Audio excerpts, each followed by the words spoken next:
എല്ലാ പ്രിയ വിദ്യാർത്ഥികൾക്കും പുതിയൊരു വീഡിയോയിലേക്ക് സ്വാഗതം. +1 ഈ റിസൾട്ട് 2024 ജയിക്കാനുള്ള മാർക്ക് കിട്ടിയില്ലെങ്കിൽ എന്ത് ചെയ്യും? അഥവാ കിട്ടാതെ പോയി കഴിഞ്ഞാൽ ഇമ്പ്രൂവ്മെൻറ്റ് എക്സാം എഴുതുമ്പോൾ ഇനി എത്ര മാർക്ക് എടുക്കണം എന്നിങ്ങനെ വിദ്യാർത്ഥികളുടെ ഈ രണ്ട് സംശയങ്ങൾക്കുള്ള മറുപടിയാണ് ഈ വീഡിയോയിൽ കൂടെ നിങ്ങളുമായി ഷെയർ ചെയ്യാനുള്ളത്.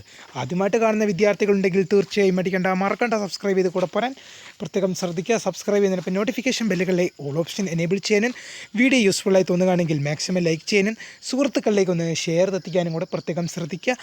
അപ്പോൾ നമുക്കിന്നൊരു വീഡിയോയിലേക്ക് പോകാം. വീഡിയോയിലേക്ക് വന്നതിന് മുമ്പ് നമ്മുടെ ചാനലിൽ വീഡിയോ കാണുന്ന 100 വിദ്യാർത്ഥികൾ വീഡിയോ കാണുമ്പോൾ 10 പേർ പോലും ചാനലൊന്ന് സബ്സ്ക്രൈബ് പോലും ചെയ്യുന്നില്ല. പ്രിയ വിദ്യാർത്ഥികൾ അങ്ങനെ ആവരുത്. തീർച്ചയായും സബ്സ്ക്രൈബ് ചെയ്യുക, നോട്ടിഫിക്കേഷൻ ബെല്ലുകളിലെ ഓൾ ഓപ്ഷൻ എനേബിൾ ചെയ്യുക, വീഡിയോ യൂസ്ഫുള്ളായി തോന്നുകയാണെങ്കിൽ മാക്സിമം ലൈക്ക് ചെയ്യുക, സുഹൃത്തുക്കളിലേക്ക് ഒന്ന് ഷെയർ എത്തിക്കുക. അപ്പോൾ നമുക്ക് നേരെ ഈ വീഡിയോയിലേക്ക് പോകാം. +1 റിസൾട്ട് കാത്തിരിക്കുന്ന എല്ലാ വിദ്യാർത്ഥികളും തന്നെ ചോദിക്കുന്നൊരു സംശയമാണ്, അവരെ അറിയാൻ ആഗ്രഹിക്കുന്നതാണ്.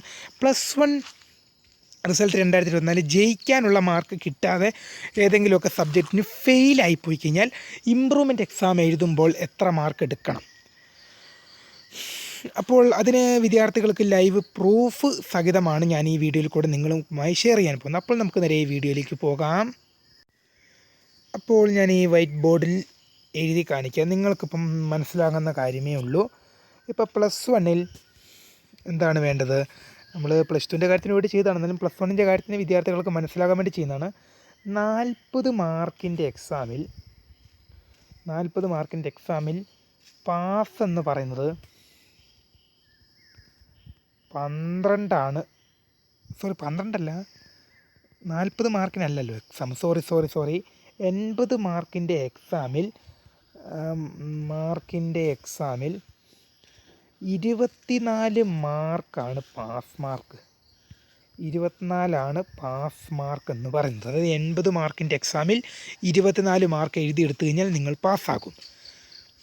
അപ്പോൾ വിദ്യാർത്ഥികൾ ചോദിക്കുന്നതിനാണ് CE മാർക്ക് ജയിക്കാൻ സഹായിക്കുമോ എന്ന്. അപ്പോൾ CE മാർക്ക് ജയിക്കാൻ സഹായിക്കുമോ എന്നുള്ള ചോദ്യത്തിന് ഒറ്റ ഉത്തരമേ ഉള്ളൂ, നോ. നിങ്ങൾ ജയിക്കാനുള്ള മാർക്ക് എന്ത് ചെയ്യണം? എഴുതി തന്നെ എടുക്കണം. അത് TE മാർക്കായിട്ട് നിങ്ങൾ എന്ത് ചെയ്യണം? ടെസ്റ്റ് എക്സാം എന്നാണ് പറയുന്നത്. 24 മാർക്ക് എഴുതിയെടുത്താലേ നിങ്ങൾ ഏത് സബ്ജക്റ്റ് ആയാലും അതിന് പാസ്സാകുകയുള്ളൂ. CE മാർക്ക് ഒരിക്കലും നിങ്ങളെ ജയിക്കാൻ സഹായിക്കില്ല. പിന്നെ CE മാർക്ക് കൊണ്ട് എന്താണ് ഗുണം? അതായിരിക്കും അടുത്ത ചോദ്യം അല്ലേ. CE മാർക്ക് നിങ്ങളെ ഗ്രേഡ് കൂട്ടാൻ സഹായിക്കും. അതിൻ്റെ പ്രൂഫ് ഞാൻ തരാം. അതായത് 80 മാർക്കിൻ്റെ എക്സാമിൽ ഒരു വിദ്യാർത്ഥി നോക്കിക്കോ, 24 എഴുതിയെടുത്ത് പാസ്സായി. പക്ഷേ റിസൾട്ട് വരുമ്പോൾ 24 അല്ല കുട്ടിക്ക് ടോട്ടൽ കിട്ടുന്നത്. ടോട്ടൽ എന്തായിരിക്കും? 44 ആയിരിക്കും ടോട്ടൽ കാണിക്കുന്നത്. അതായത് 24 TE mark, test exam mark എഴുതിയെടുത്തു. പക്ഷേ CE മാർക്ക് ഉണ്ട് 20. CE മാർക്ക് ജയിക്കാൻ സഹായിക്കില്ല, അത് വേറെ കാര്യം, ജയിക്കാൻ സഹായിക്കില്ല. അപ്പം ടോട്ടൽ കൂട്ടുമ്പോൾ ആ വിദ്യാർത്ഥിക്ക് എത്രയാകും? ടോട്ടൽ കൂട്ടുമ്പോൾ എന്ത് ചെയ്യും? 44 മാറും. 100ൽ 44, അതായത് 100 മാർക്കിലാണ് പരീക്ഷ, അതിൽ 44 മാർക്ക് വിദ്യാർത്ഥി കിട്ടി. 24 എഴുതിയെടുക്കുന്നു, 20 മാർക്ക് ആ പഠിപ്പിക്കുന്ന അധ്യാപകൻ നിങ്ങൾക്ക് നൽകുന്നു. അങ്ങനെ നിങ്ങൾക്ക് എന്ത് ചെയ്യും? ഗ്രേഡ് കൂട്ടാൻ, നിങ്ങളുടെ ഗ്രേഡ് കൂട്ടാനാണ് CE മാർക്ക് സഹായിക്കുന്നത്. ഇനി 60 മാർക്കിൻ്റെ എക്സാമിൻ്റെ കാര്യം എടുക്കുകയാണെങ്കിലും ഇത് തന്നെയാണ് അവസ്ഥ. ജയിക്കാൻ 18 മാർക്ക് നിങ്ങൾക്ക് വേണം.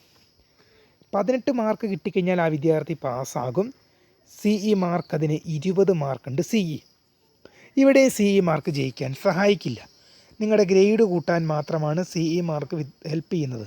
ഗ്രേഡ് കൂട്ടാനാണ് അതായത് ഇപ്പം 18 കിട്ടിയ ഒരു കുട്ടിയെ സംബന്ധിച്ച്, ഒരു വിദ്യാർത്ഥിയെ സംബന്ധിച്ച് എന്താണ് CE മാർക്ക് എന്ത് ചെയ്യും? ഇത് TE മാർക്ക് 18, TE മാർക്ക്, ഇത് CE മാർക്ക് 20. അപ്പോൾ ടോട്ടൽ എന്ത് ചെയ്യും?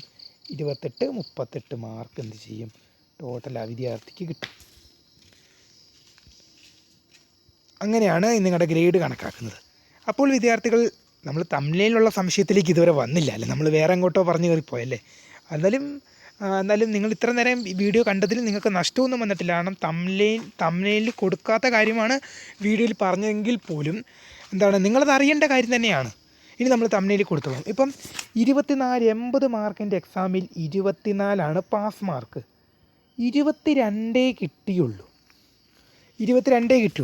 തീർച്ചയായും ആ വിദ്യാർത്ഥി ഫെയിലായിപ്പോവും, 22 കിട്ടിയുള്ളെങ്കിൽ. അപ്പം അടുത്ത ഇമ്പ്രൂവ്മെൻ്റ് എഴുതുമ്പോൾ എത്ര മാർക്ക് എടുക്കണം? 24 എഴുതി വാങ്ങണം. അപ്പോൾ വിദ്യാർത്ഥികൾ ചോദിക്കും 2 മാർക്ക് പോരെ എന്ന്. കാരണം 22 മാർക്ക് ഓൾറെഡി ഉണ്ടല്ലോ. അതിനുള്ള ഉത്തരം എന്താണ്? അതിനുള്ള ഉത്തരവും ഒറ്റ ഉത്തരമേ ഉള്ളൂ, നോ എന്ന് മാത്രമേ അതിന് പറയാനുള്ളൂ. 2 മാർക്ക് പോരെ എന്ന് ചോദ്യത്തിന്. അതിന് കാരണം എന്ന് പറയുന്നത്, ഇപ്പോൾ നമ്മൾ ഇമ്പ്രൂവ്മെൻ്റ് എക്സാം എഴുതുന്നത് എന്തിനാണ്? ഇപ്പോൾ നിലവിലെ സ്ഥിതി മെച്ചപ്പെടുത്താനാണ്. നമ്മളെ മാർക്ക് അപ്ഗ്രേഡ് ആകാൻ വേണ്ടത് കൂടാൻ വേണ്ടിയാണ് നമ്മൾ ഇമ്പ്രൂവ്മെൻ്റ് പരീക്ഷ അറ്റൻഡ് ചെയ്യുന്നത്.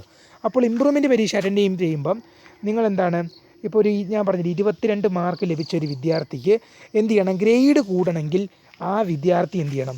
22 കൂടുതലെടുക്കണം. 22 കൂടുതലെടുത്താലേ നിങ്ങൾക്ക് ആ പരീക്ഷ എഴുതിയതുകൊണ്ടുള്ള ഗുണമുള്ളൂ.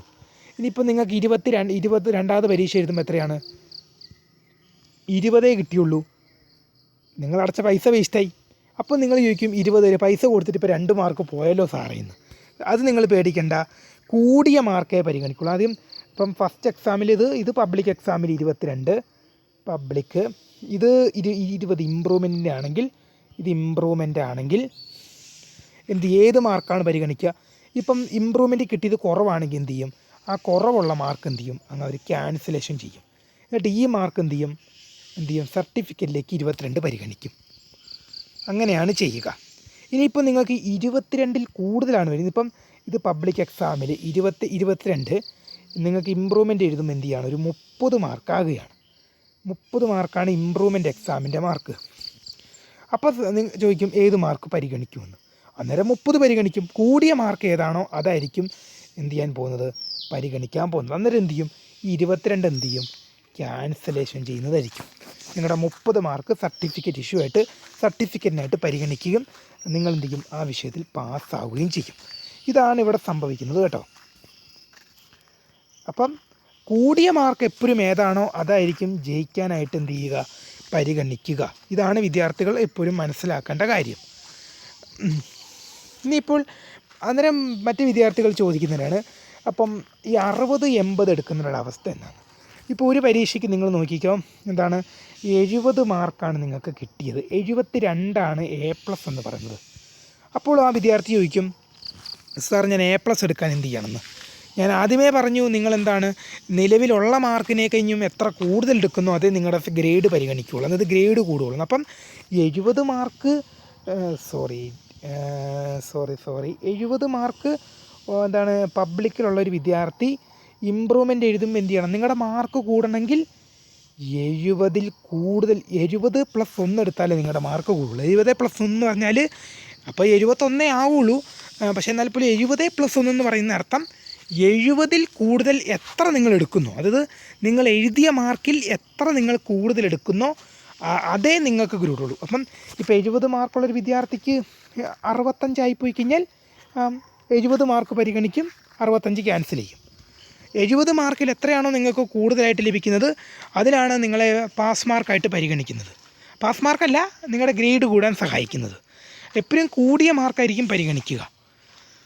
അപ്പോൾ നിങ്ങളുടെ സംശയ ദൂരീകരണമൊക്കെ ആയെന്ന് വിശ്വസിക്കുന്നു.